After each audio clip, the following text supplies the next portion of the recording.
I shouldn't really compare it to like root canal. It's almost like the anticipation, the build up to it is worse than when it's actually done. Actually, the grenade name and the grenade shaped container was just perfect because it was like explosive, and like a caffeine product that you could feel working had that explosive energy. So there was a perfect mix there. It's one of the things that made Grenade so successful is the fact that it looked different, but the product was good and people had an emotional connection with it. They really bought into the brand. They liked what we were doing. Juliet Barratt, co-founder of Grenade, the global health and fitness brand that went from kitchen table startup to £200 million exit. When it came to the exit in 2021, I remember the week before that, because it's such an emotional process. I mean, like Grenade was our baby. We'd like worked our socks off on it for like 11 years and all the years before that almost thinking about it, all the work experience.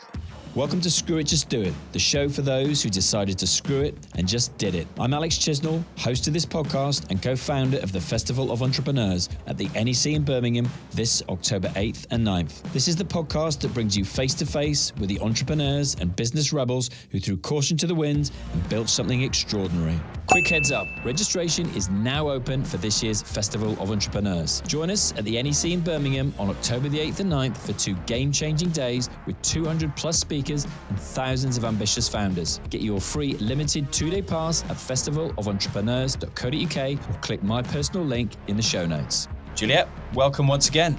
Thank you. Lovely to talk to you again. You too. Been a few years. And in that time, you've sold Grenade for 200 million back in 2021. Question to kick things off would be, if you could go back in time and keep the business instead of selling it, ... what would you do? If we could have gone back to where the business was in 2014 and not sold a majority, then yes, definitely. I think that was probably the biggest decision, and I don't regret anything, but that was the one thing that we did that in hindsight we probably wouldn't have done, because that changed the direction all the way through. But yeah, definitely, I'm super proud. I love Grenade. I'm super proud of what we created. Yeah, and so you should be. And what did it feel like emotionally on that day that the deal was signed and, everybody knows, you don't walk away with 200 million once you got investment, etc. But equally, you walk away. What was the emotions on that day? Was it mixed? Yeah, definitely. I mean, a lot of people that have a business, people that haven't got a business always say, what's it like? And they think it's about the money. But, a lot of entrepreneurs and people that have founded a brand, actually, it's not about the money. And because we've had a couple of rounds of private equity in 2014 and 2017, the sort of life-changing aspirational purchases like the house, the cars or whatever, those had almost been done before. So when it came to the exit in 2021, I remember the week before that, because it's such an emotional process. I mean, like Grenade was our baby. We'd like worked our socks off on it for like 11 years and all the years before that almost thinking about it, all the work experience. And then the week before I was just sobbing and I'm not like a crier, I cry at stupid things, but I'm like, people that know me, I'm like quite hard, I suppose, and sort of non-emotional. But I was just absolutely in bits for the week before, because it was almost something that you'd worked so hard on for however many years that, you put everything into it was suddenly not going to be yours. And it was so different from just having private equity investment because you were still involved. But this was a sale of your baby, like a trade sale to that end user. And, I was just in bits. And the actual deal, I remember having to go to my lawyer's house at like 1:30 a.m. to sign the paperwork, because it always goes to the wire. And then when it was actually done, I guess it's a bit, I shouldn't really compare it to like root canal. It's almost like the anticipation, the build up to it is worse than when it's actually done, because I'm quite a sort of black and white person. It's almost like, oh, well, it's done now and that's it. You can't do anything about it. And what was, it's interesting, when going to your lawyers at like 1:30 a.m, did you get a call from him and you're kind of like, then you're suddenly like, hang on a minute, is this not going to happen? We know it's always like they were backwards and forwards, and you never know it's done until it's actually done. But yeah, I had to go and sign some paperwork, and like his wife obviously didn't know that I was going around. So like 1:30 in the morning, some random person turns up with their dog, and like she's like, oh, like this. But I guess John had been doing our deals for however many years, so we know each other quite well. And then you just sort of drive home and you go to bed, and it was only like the next morning that it was, oh yeah, the deal's done. Congratulations. But a couple of days later, John actually phoned me and he said, Jules, have you looked at your bank account? Have you got the money? Because I hadn't even looked because that was so unimportant.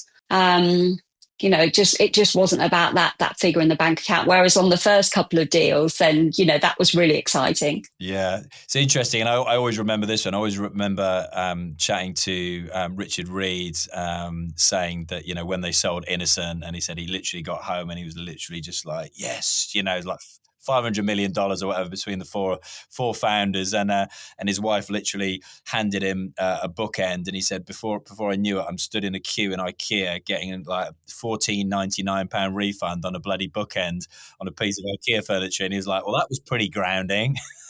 Yeah, but money shouldn't change people. And, just because you might have a few quid in the bank doesn't make you better than anyone else. And I think it all depends on the sort of person you are. Like, I've always been one of these people that will do absolutely anything from like emptying the bins to, driving a forklift. And I think if you're that sort of person, you're always going to be that sort of person. I think if you're a knob, then you're always going to be a knob. Yeah, without doubt. And look, to rewind a little bit, and I'll kind of come back there, but you launched, we're talking about, beforehand about opportunities come out of, interesting situations, shall we say. You launched Grenade during a recession with, I believe, something like £500. Was there a screw it, just do it moment in there that literally started it all for you? I mean, I'm a get shit done type of girl. So, as an entrepreneur, there is never a right time. There's only the right time for you. So some people might say that launching in a recession is completely, a stupid thing to do. But for us, actually, it was the only time that we could do it. There was a gap in the market. We could see that. And I think, that's your moment that you're talking about when you just think, well, if I don't do it now, when am I going to do it? So we'd sold the distribution business before. So, we had a few weeks off. We got a bit bored and thought, what, we need to get back and we want to do something. And that's when we launched Grenade. And because we'd had all the experience before with the distribution business, we knew what sold, what didn't sell, and we knew what the product was going to look like. And we were just raring to go. But actually, in a recession, people haven't got the money to go out. But the one thing that they do want to do is look good and feel good about themselves. So they spend all their money at the gym. So actually going to the gym and, doing a weight loss supplement, a caffeine-based product was probably perfect timing for us because people were really investing in what they look like. Yeah. And for those who don't know, what were you and Al doing before Grenade started then, and how long were you talking about the business before you launched it? As you kind of alluded to before, you didn't literally just start it, on that date in 2009, I think. No. And like people always say, what did you do like the start date? But actually it's like the 15, 20 years work experience before that gets you to that point. So we had a distribution business selling other people's products to gyms and health clubs. So we knew what sold, what didn't sell. Everything was coming over from the US. Everything was very scientific names. And there was nothing that we wanted. A global brand. We wanted something that consumers would know what it was called. Doesn't matter what language they speak, by the look and feel of that product. Hence the grenade-shaped container and something that really did stand out on the shelf. I was going to say, you certainly nailed that, didn't you? Yeah, and also I think, it sounds a bit creepy, but there should always be a bit of the founder's personality in the products. So, we weren't boring white tub type of people. We wanted something that really stood out, that was distinctive, that had energy, that, had a bit of personality to it. And, I think that's one of the things that made Grenade so successful is the fact that it looked different, but the product was good and people had an emotional connection with it. They really bought into the brand. They liked what we were doing. And so that was, just to reiterate it, that was like super intentional from you from the very start, that the branding was going to be bold and it was going to be different to what everything else was looking like on the shelves. Yeah, definitely. And, we struggled to start off with coming up with a name. And I think that's one thing that brands always do. They sit down, they think, right, they go through all the names and realise someone else has trademarked it. But actually the Grenade name, and the grenade shaped container was just perfect because it was like explosive and like a caffeine product that you could feel working had that explosive energy. So there was a perfect mix there. And I'm always interested to know this. I think I've asked you this one before, and a couple of times we've chatted before, but at what point did you think this isn't just a product anymore, it is a brand? Like, at what point does that kind of cross over and you realize you've built something that kind of resonates, globally, and it's not just something sat on a shelf that somebody like a supermarket could do their own version of that, Mm.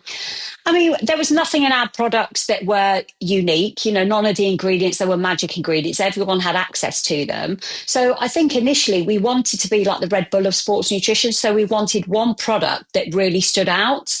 But because it was in a grenade shaped container, some people thought that it was a bit gimmicky. And to actually build a credible brand, we needed more than one product. So I think you can easily have a brand on one product, but to have a credible brand, you probably need more products in the range to make consumers buy it, if that makes sense. So we always wanted a global brand. We never talked about, I want a global product. It was always, we want a global brand. Okay. And what do you think you got right early on that helped you in what was, and even more so now, I guess, such a competitive space? I mean, it's difficult because when we set this up, we wanted to be like a sort of distribution business where we sold it to other people and we could do it from wherever we were in the world. And then we realized when it was sat with two distributors and we were in Florida and it wasn't selling, we thought, shit, we better get back to the UK and make it work. So that's when we started to do everything. So there was never one thing that we did that really tipped it over the edge. But I think it was doing everything and doing everything to the best of our ability.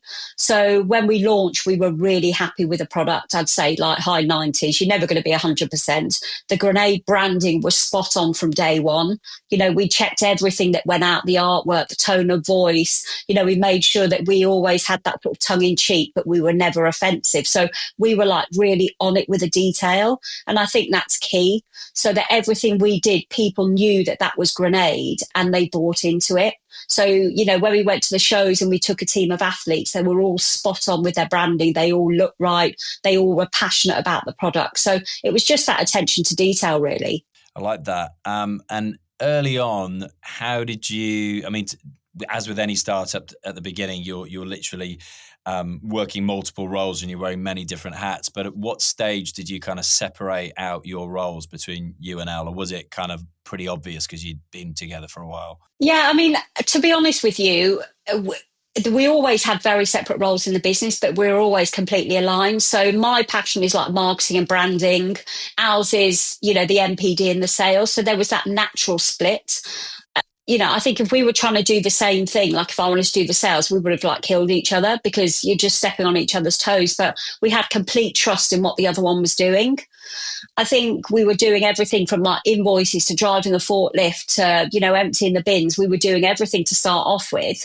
And when we had that first round of private equity in 2014, that's when they made us put in an FD because Al and I were doing all the numbers. And to be honest with you, we didn't give a shit about the numbers. We weren't tracking sales or anything like that.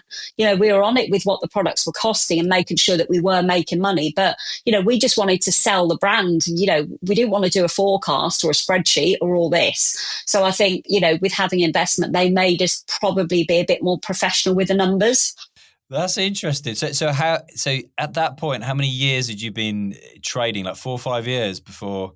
Yeah, that was sort of 4 years. So we've been selling internationally since 2011. So that was sort of like 3 years into the journey of international, really. But we still only had the sports nutrition products. So this was all pre-Carb Killa. So we had like pre-workout. So it was very much like a sports nutrition brand. Don't get me wrong. It sounds like, we weren't focused on the numbers, but, we were on it. But I always say to the brands I work with, if you start focusing on the numbers, you can make some really bad decisions. So if you're desperate for sales, you start doing offers and promos and giveaways. And before you know it, your RRP's gone right down and, it's a race to the bottom. So it sounds like for you, it was definitely, that big picture, as you kind of mentioned before, to have that international brand and, like a Red Bull, etc. That was always like the North Star that you were moving towards. You weren't getting kind of uber focused, like you say, necessarily on the numbers or the sales, but that would come if you kind of focus. Yeah, definitely. Okay. Yeah, definitely. And I think that because everything was very organic, bearing in mind this was just as social media was starting, we didn't pay anyone to promote products. It wasn't like today where you've got to do all the sponsored ads and all the Google AdWords and, you get your TikTok influencers or whatever. It wasn't like that. It was a lot more organic. So we spent absolutely nothing on marketing. So our first trade show in 2010, we drove a tank into the NEC. I think it cost us like 500 quid. And Al and I stood there with like two pull-up pallets going, oh shit, what are we doing?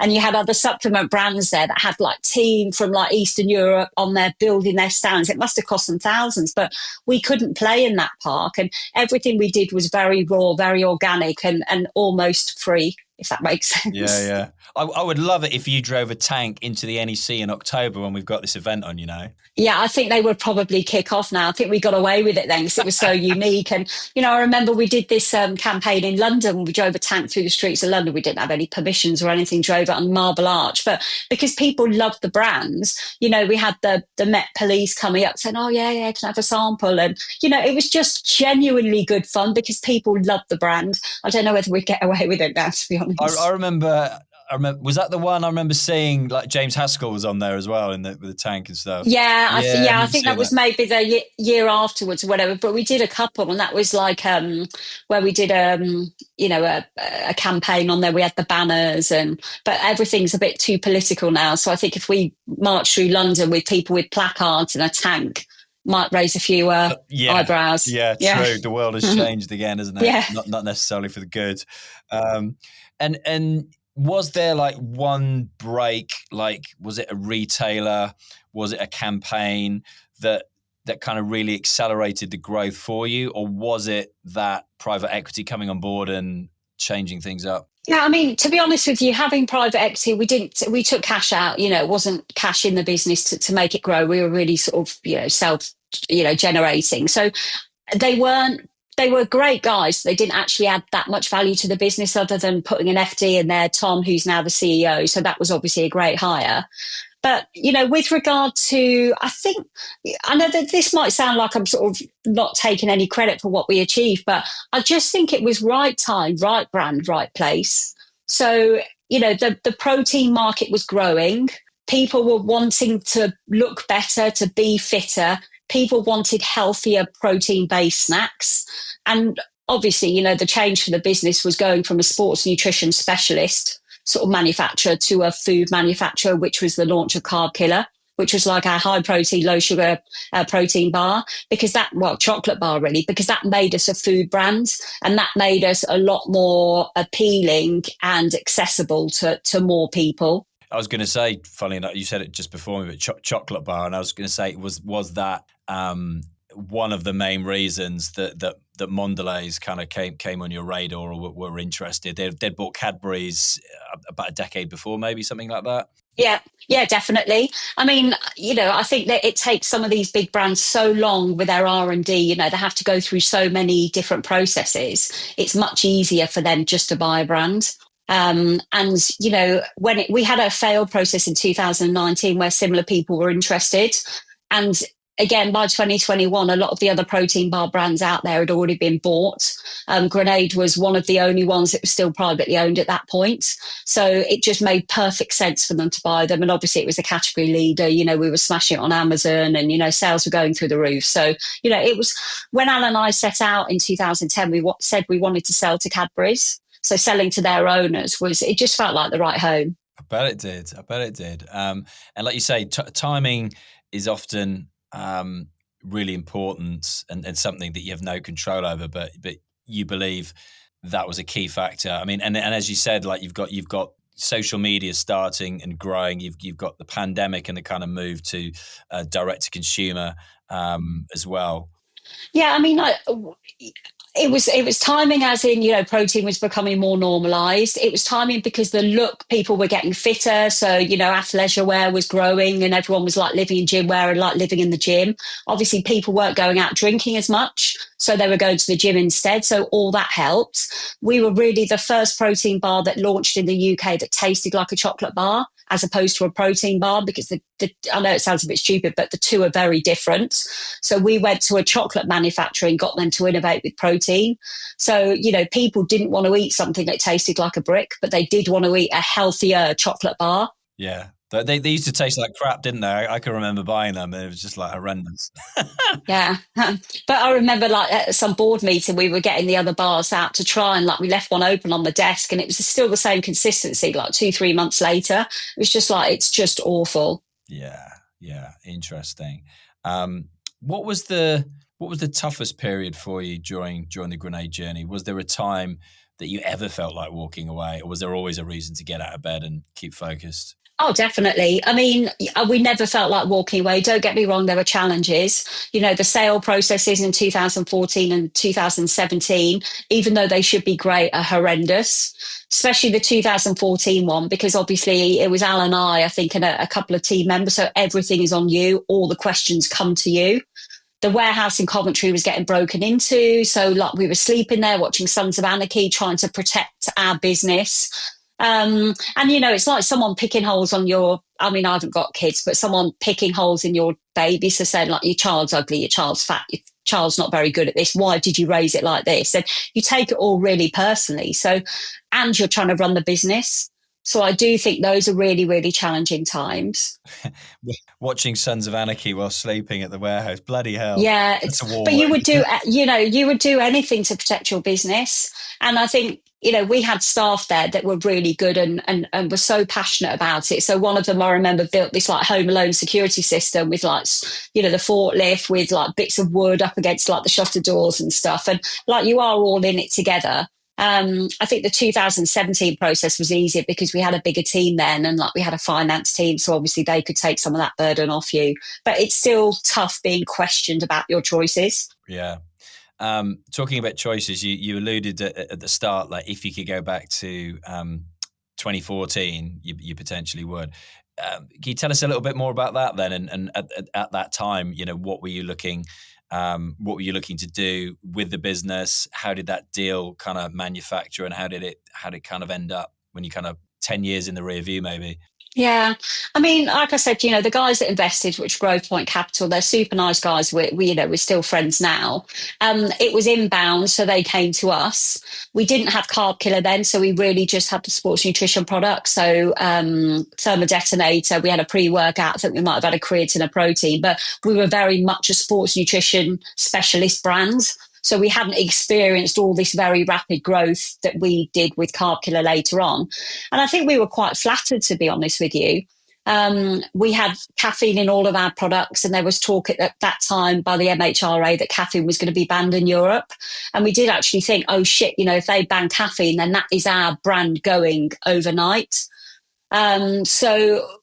Grove Point only did majority investments at that time. We were probably a bit naive, so we took that. We de-risked a little bit, but then it was like pressing the reset button and going again. But like I said, selling that majority, it really did change the direction of the business moving forward because it was all on their terms. Yeah. Okay. And what does the kind of graph look like for you when it comes to like the sale and the revenue in the business? Like when you're starting out, as you said, like 2010 compared to like 2021. What point did things start really moving? Was it post 2014 or? Yeah, just because of Carb Killa. I think Carb Killa, I hate the word game changer, but it really was. So that was 2015. I think we launched that at a trade show. And again, that made us a food brand. So we already had distribution in Tesco's and some of the other retailers like Holland and Barratt, but we were really a sports brand. But after that, we could go into Morrison's, we could go into Marks and Spencer's, we sold internationally because it was much more, I was going to say much more of an easier sell then, but that's not very good English.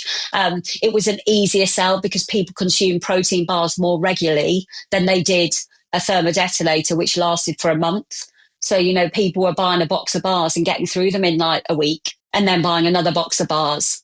So that was definitely the game changer for us. If you're enjoying this conversation and thinking, I need to be around more people like this, then I've got the perfect solution for you. The Festival of Entrepreneurs is where 5,000 to 10,000 ambitious entrepreneurs come together to learn from the people who've actually done it. It's on October the 8th and 9th at the NEC in Birmingham, and I'm giving my listeners free 2-day passes. Real entrepreneurs, Real stories, real strategies. Exactly like what you're hearing right now, but live and in person. Go to festivalofentrepreneurs.co.uk and get your free 2-day pass before they're gone. Okay, post-exit then, what does success mean to you now in what you're doing? Okay. I always find this a fascinating question because I genuinely don't think I've been successful. I think I've been quite lucky. We've worked quite hard. And, success for me isn't about the money. I'm going to sound like I don't give a shit about that, to be honest with you. I haven't changed as a person. I've got people saying you haven't changed since the day I met you. And that's the biggest compliment to me. But I think success for me is I only now do things that I want to do. So, when you're starting out in a job and you think, oh shit, I've got to get up at 4 o'clock on a Saturday morning to go and do this. And, when you're building a business, you do it all because you want to do it, because it's your business and you want to send it. But I remember getting up at 1 o'clock in the morning to drive to a Born Survivor, like Tough Mudder type events in the Lake District. So I had to leave early and then I had to drive back the same day. I was absolutely knackered. I was like necking coffee and grenade captures just keep me awake on the way home. And, these business trips that you don't want to go on because you just need to do stuff in the office, but you do all of that because you have to do it. Now I'm in that really privileged position and I'm so grateful for it, where I genuinely do things that I want to do. Yeah, it's that time freedom, isn't it? That it's very aspirational to do, and to be able to have that choice. That's the holy grail, I think. So and I always find it interesting when I do speak to people, like yourself, and again, it's not an uncommon thing that you don't see yourself as successful, because you say, luck played a part, timing played a part. I always do find that really, really interesting that you don't see that, because obviously anytime anybody invites you to speak at something or on a podcast, or you get invited to stuff, their opinion is obviously that you have been successful. Therefore, let's talk about it and let's inspire more people to do something similar, and again, in the space you're in now, which will kind of lead on to, that kind of investing, mentoring, board role that you have, again, is people want that experience that you've lived through those times, the failures and the successes. Yeah, and I'm always really conscious, when I work with other brands, he's like, this was just the grenade journey. This is what we did. It's not saying that it's a rule book for all of you to go and do it exactly the same way, because everything is so different. But, when you see people out there that are genuinely wonderful, clever, intelligent people that have like cured cancers or, doing all this amazing charity work, I just feel that I made a shitload of money by doing something that I genuinely love doing. And I don't necessarily whether that makes you successful. It just makes you stubborn and hardworking and very lucky. Yeah, and I really find it interesting, like you said, when, if you could go back to 2014, and I was chatting to Richard Harpin from HomeServe, and he's got his book coming out. He sold the business for 4.1 billion, I think, something like that. But he said, biggest mistake we made, if I could go back, we agreed again at the time for the investors to take 52%, and we had 48%. And he goes, if I could go back and change that. But at the time, he goes, no one else said yes. So they're the only people. Yeah, exactly. And that's probably the position that we're in. And, again, with the brands that I work with now, you find so many people that want to get investment. Well, why do you want investment? Because they're just desperate for it. It almost seems to be like the business model now. But I'm so passionate about founders keeping their own equity, because they've worked so hard to start that business, and, they deserve it. And someone really should come in and add value for them to get any of that business. Yeah, I was interested chatting to Rowena Bird from Lush the other week, one of the 5 co-founders there. And she was saying, I was like, it's valued at, 1.1 billion now. You still own 100% of the business, right? And she was like, yeah. She goes, at the start, we took a £300,000, angel investment, and we paid that back with like 300% return on it.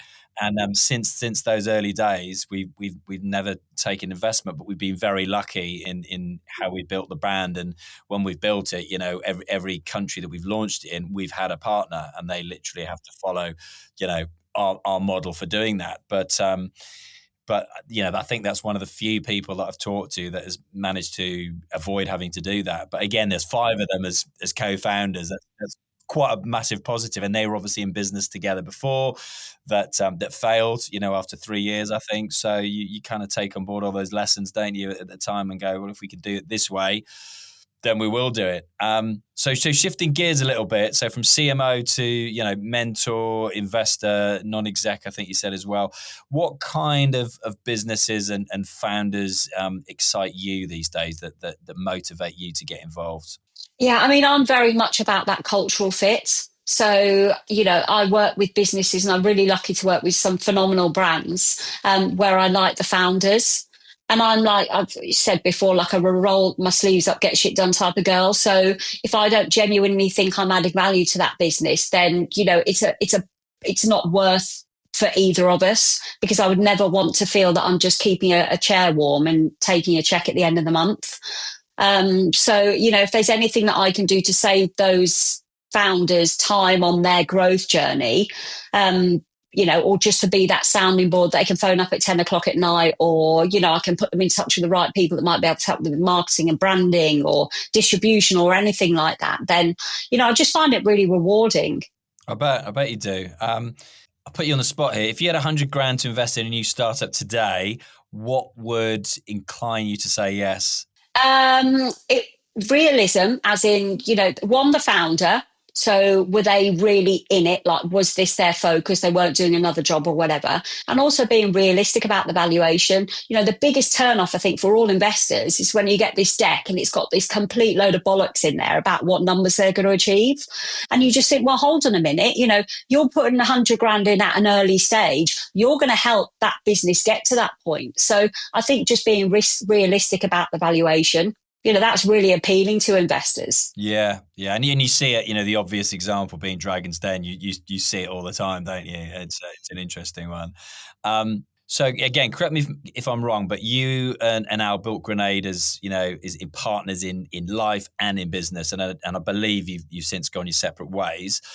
How much of that do you think was down to the pressures of scaling something together, or do you think that was just part of the journey? Yeah, I mean, it's a really strange one because Al and I are really good friends. We've got joint businesses together still now in like property. So we talk like several times a week.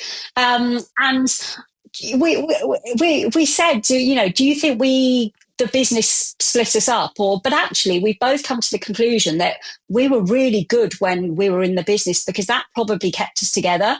So it's a bit of a weird one because if we didn't have the business, we might have done more things together outside of work. But because we had the business, we were together all day. And then at home, we wanted to go our separate ways and do our own thing.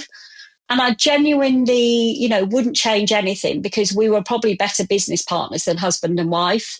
And, the Grenade journey was absolutely phenomenal. And I wouldn't have wanted to do it with anyone else other than Al. Yeah, no, I love that. I didn't know that you were still, in touch a lot and you had joint businesses together. So that's nice to know. I've got a few kind of, phone calls and WhatsApp messages with him over the years since I think I probably spoke to him 2021 is probably the last time. A lot of people we've had, again, like with my business with a podcast agency, we've had people looking to actually, I remember one couple wanting to who were in business together and they were looking to start a podcast about founders who were partners, ideally husband and wife. And they really struggled to find, apart from like really obvious famous examples, they really struggled to find examples of people who actually wanted to come on and talk about that. Any advice you would give, again, husbands and wives or partners about, navigating personal and professional kind of overlaps? Yeah, I mean, I'm probably not the best person to give advice considering what happened. But, Al and I have always been really open about this. The one thing I do feel strongly about, and I've worked with husband and wife teams as well, or, male and female founders, is that when we were in the business, we had a united front. So we were fully in it with Grenade. Nothing that was happening at home came into the business. So Al and I actually separated 8 months and worked together perfectly fine without anybody knowing, because that was really important to us, because people saw us as the founders of Grenade and we didn't want them to see what was going on outside of the business. It's not their issue. I mean, I think having very separate roles in the business is key, so that you're not constantly treading on each other's toes, but also having that time where you do talk about the business when you're not in the business. So, you can talk about it all day, but sometimes you just don't get any headspace. You're talking about like functional stuff. So it's good to almost set a time aside every week or every month where you actually think about like, right, what are we missing? What can we be doing? And have that sort of blue sky approach. But, it was probably different because we didn't have children. So there was nothing that really brought us together outside of work. So we went off and did our own things. Like we had very, very separate hobbies. And, maybe that's one thing that we should have tried harder to do, is to do more stuff outside of work that was together. But because we were together all day at Grenade, we didn't want to be with each other at home. So it was, but you know what? I wouldn't have changed it because it was just a phenomenal journey. And, we'll be lifelong friends. No one else has been on that journey with us. So nobody else really gets it. So we quite frequently phone each other up and talk about something, and we say, "Oh, we can only say it to you because you get it." Yeah. So you were never tempted to like jump in a helicopter or a boat or do any of those activities that I'll post up on Instagram? Oh, yeah, I did remember saying to her, "I think I'm going to learn to fly a helicopter." He was like, "That's mine," So and like we went skiing once, and I don't forget that because Al didn't ski, and I skied when I was a kid, and we had ski lessons, and I got told that I didn't need to be in them. And he threw a strop and told me that I'd been having secret ski lessons and refused to do it again. So, what I've said is great in hindsight, but probably in reality. And, it's a bit digress a bit, but, I have a paddle court at home, which I've had built, and I have board meetings here, which is great because you have your board meeting and then you go and play paddle. And it's really interesting to see founders together. So one of the brands I work with, it's two friends that are founders, and we played against them. And their teamwork was phenomenal. They talked to each other in French, but they were like completely on it with each other. They were completely aligned and they were working together as a team. So actually that was really interesting, seeing the dynamic of how they are in that competitive sport versus at work. And, it's just really interesting. But I think Al and I would have killed each other if we'd have played paddle together. I'm jealous. You've got a paddle court at home. I've literally played last night and I can feel it today. I'm quite stiff today. Well, you have to, if we ever do this again, you have to come up and play. We can have a paddle podcast. Let's do it. I literally, I was brought up on a tennis court, but I only started playing paddle literally a year ago to the day, probably last July, and I'm literally addicted to it, like playing 3 or 4 times a week. It's amazing, isn't it? It's good fun. It's just easier than normal tennis. It's a lot more uncivilized. Uncivilized, is that a word? Yeah, and you can just hit the ball, and the only problem is like because it's in glass, it's all like quite echoey, so when you swear it does sound rather loud. And mine is bright pink, so it looks quite chatty, to be honest. Yeah. Okay, I'm going to go. Oh, yeah. Okay, so let's go here. Let's go. So Festival of Entrepreneurs in October. What are you hoping founders and wannabe founders can take away from your talk at the event? I mean, I think when you're a founder, if you're a lone founder, you sometimes feel that it's just you that's facing these. I think it's a lot better now, but that entrepreneurial journey can be quite lonely because people see you having your own business as being really successful and you've got loads of money and loads of time. So you can go into work when you want to, and it's just not like that. And I think if anyone can either, hear my talk or, from the wider event and just get one thing that resonates with them, then I just think that's a really important takeaway. So one of my favourite sayings is like, you need to make your product twat proof. So factor the twat factor into everything you do. So make it really simple. Don't confuse consumers. And so many people quote that back to me now and they say, oh, we've made our packaging twat proof. We've really simplified it. And, I just think that's so important that there's one thing that probably works for them and their business and other brands as well. I love that. Okay, so now I'm going to go quick fire round. So whatever comes into your head. Okay, easy. Well, relatively easy one maybe. For you, what is an entrepreneur? It's that gut feeling. It's someone that has the passion and belief to, it sounds cheesy, follow their dreams, but to make their vision happen. What is a scale-up business for you? Where there is genuine potential for growth, whether it be brand stretch, whether it be their product selling internationally, but the ability to grow and to get bigger. What does this country, UK, need to do to get more scale-ups? Oh God, do we really want to do this?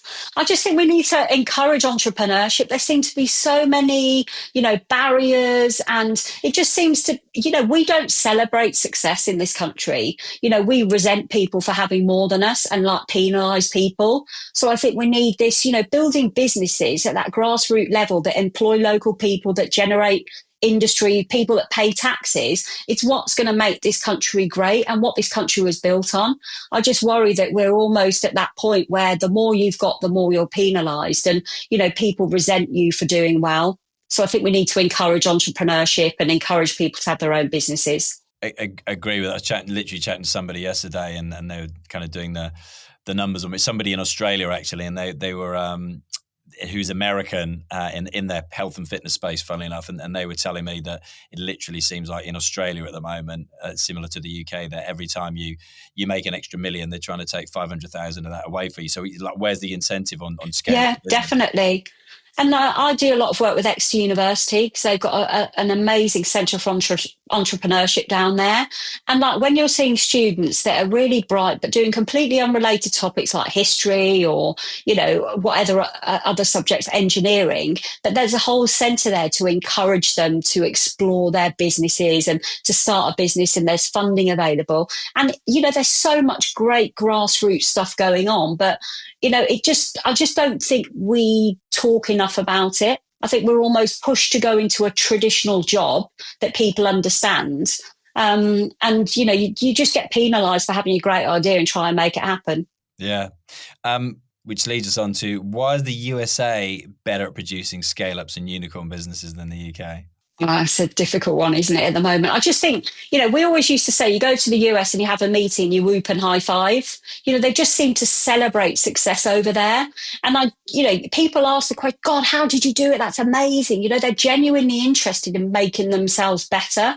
And I just think it's that whole sort of, they see opportunity and they make it happen. Whereas here, we see opportunity, we have to go through all the red tape and bullshit, and then we're almost stopped from doing it before we even start. Yeah. This could be a past founder or even somebody that you're working with. Which founder do you admire most at the moment? I think there's a lot of founders that I respect.